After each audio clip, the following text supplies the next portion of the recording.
যদি 50 ছুঁয়ে থাকো আয়ুতে, তাহলে 195 তোমার হাতে মেরে কেটে আর 10,000 দিন আছে।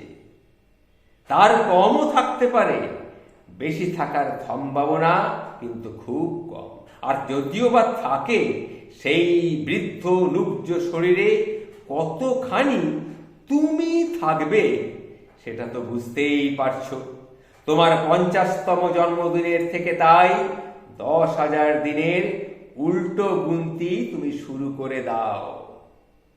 তার মানে 10,000 দিনে একটা বই শেষ হলে মোটে আর 1000টা বই তুমি পড়তে পারবে।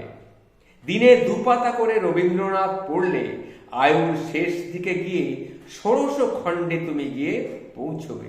মাসে একটা করে নাটক দেখার সময় পেলে 350-র বেশি নাটক কিন্তু তুমি দেখতে পারবে না।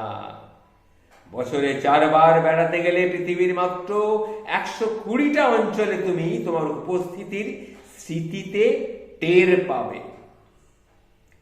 আর বছরে 6 মাস একবার বন্ধুদের সাথে যদি দেখা করতে যাও, 6 মাসে একবার যদি কোনো বন্ধুর সাথে দেখা হলে মোটে 60 বার তোমার সঙ্গে তার দেখা হবে।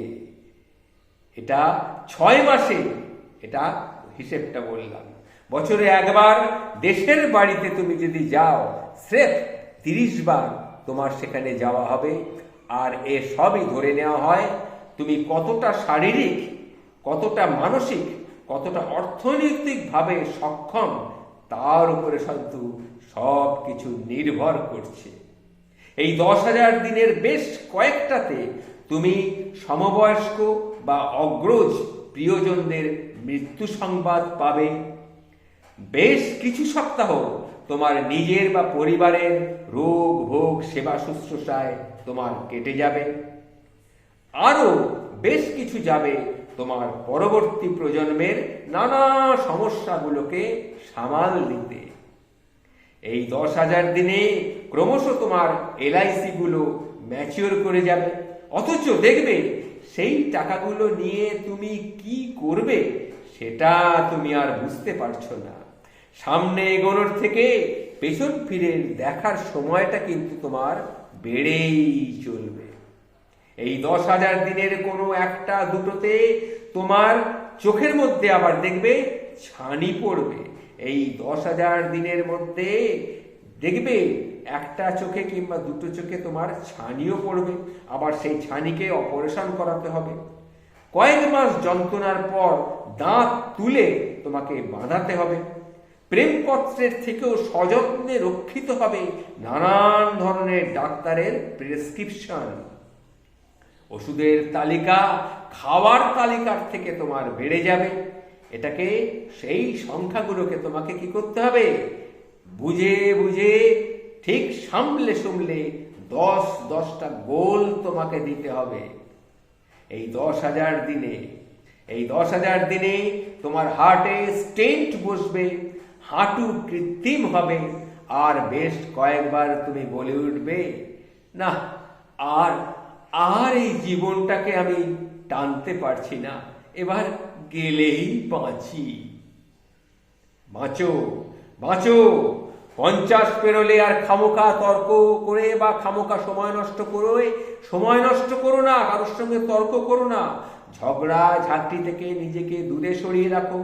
নিজের মতটা জানিয়ে দিয়ে বাদ বিতণ্ডা থাকে, যেখানে দেখবে নিজের মত প্রকাশ করার প্রয়োজন হচ্ছে, সেই নিজের মতটা তুমি জানিয়ে দিয়ে কোনো রকম বাদ বিতণ্ডায় না থেকে তুমি আস্তে করে সেখান থেকে বেরিয়ে যাও। কারণ এতদিনে তুমি বুঝে গেছো যে কেউ কারো মতো নয়, কেউ কারো মত কিন্তু বদলায় না। মত পার্থক্যকে সম্মান জানানোর মানে হেরে যাওয়া নয়, নিজের ভাবনাকে আরো দৃঢ়ভাবে প্রতিষ্ঠা করা। এতদিনে তুমি বুঝে গেছো রাষ্ট্র ও ধর্ম তোমায় নিয়ে পুতুল খেলতে চায়। আগামী 10,000 দিনে তুমি সুতোগুলোকে পরিষ্কার দেখতে পাবে। কোন সুতোগুলোকে?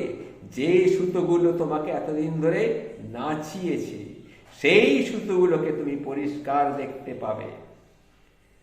চাইলে এই সুতোগুলোকে তোমার হাত, যে তুমি চাও যে হাতটা এই সুতোগুলোকে নাচাচ্ছে, সুতোগুলোকে টানাটানি করে তোমাকে নাচাচ্ছে, সেই হাতটাও কিন্তু তুমি দেখতে পাবে। তুমি এবার ইচ্ছে হলে সেই সুতলি কেটে এই কটা দিন নিজের মতো করে বাঁচতেও পারো, আবার নাও বাঁচতে পারো। নয়তো কোনোটাতেই পৃথিবীর সময়ের কিচ্ছু এসে যায় না, তুমি যেমন চলছো তেমনি চলবে। কিন্তু মনে রেখো, তোমার কাছে 10,000 দিনের মূল্য কিন্তু মিলি সেকেন্ডেরও কম। তাই স্মৃতি বানাও, স্মৃতি বাড়াও, নিজেকে চেনো আর নিজেকে অন্যদের কাছে চেনাও। কারণ 50 পেরিয়ে গেছো যারা, কান পেতে শোনো তারা, শোনো, কেউ গুনছে 9,999, 9,998, 9,997, এইভাবেই চলবে।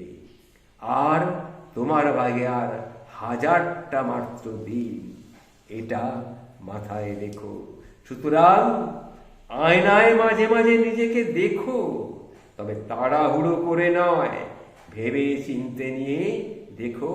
মনে রাখবে, তোমার কিন্তু 50 বছর পার হয়ে গেছো তুমি, আর মোটে 10,000টা দিন তোমার হাতে রয়েছে।